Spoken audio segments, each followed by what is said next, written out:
So what we can do is we can have, how do we know that particular block is stored in a cache location? So we can store block address as well as the data. So we were storing the block address first, the first three bits, right? We actually need the higher order bits. The higher order bits, if I store the higher order bits also alongside the 001, if I store 01 also and 00 also, I would be able to identify whether the data being requested is present in the cache or not, right? So instead of storing the entire address of the data, we only need the higher order bits, which we call tag bits, okay, these bits. Understand? And how do we identify if the data is valid or not? So there should also be an additional bit that we will be storing, which is called the valid bit. If it is 1, it means the data is valid. If it is 0, it means the data is not valid, okay, or not present. So when it is initialized, when the program is initialized, everything will be initially 0. So this example might help you understand how does that work. So assume that there are 8 blocks, 1 word per block in a cache, and it is a direct mapped cache. The initial state is 0. It is empty. The cache is currently empty. These are the index bits because it's 8 blocks, so index bits would be 3, 2 to the power 3, okay? And initially valid bit is all 0. Suppose processor request a word at address number 22, okay? So when, let's say LW instruction, it is asking to fetch the data from address number 22, okay?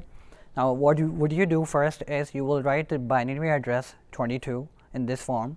I have purposely split it into these two groups in a space so that because I know that where will the data be placed in the cache.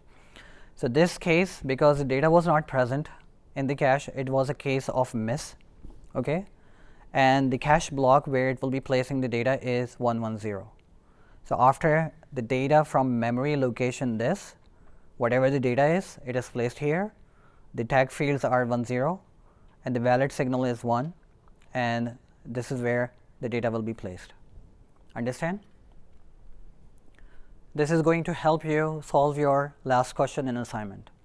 Okay, not alone this, there are some other things, so make sure that you understand.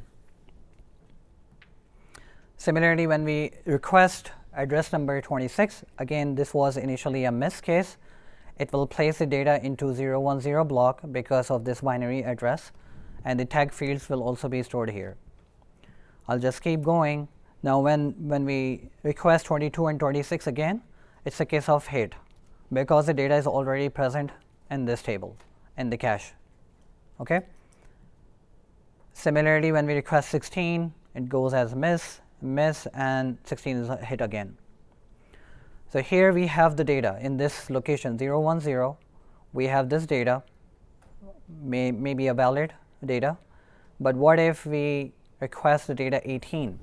So 18 is also 010, but because the tag field doesn't match, if you compare it with this one, the tag field 11 doesn't match with this 18 tag field, it is considered as a miss, okay, because the data placed there was related to 01011. It was not related to 01010, okay?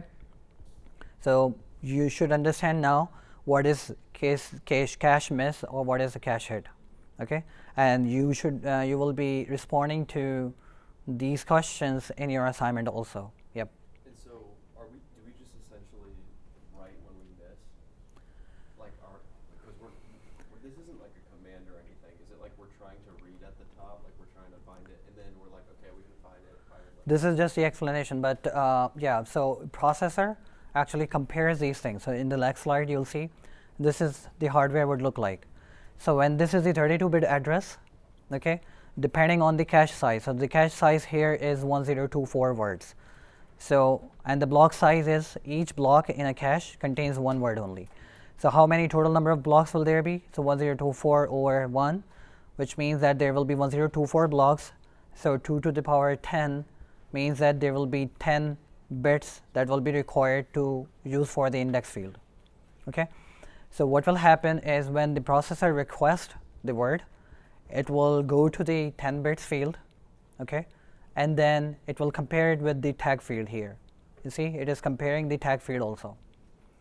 If both of them matches, whatever the requested data was, if this is valid bit and both of the requested, the tag field and the index field matches, then it will generate a signal hit.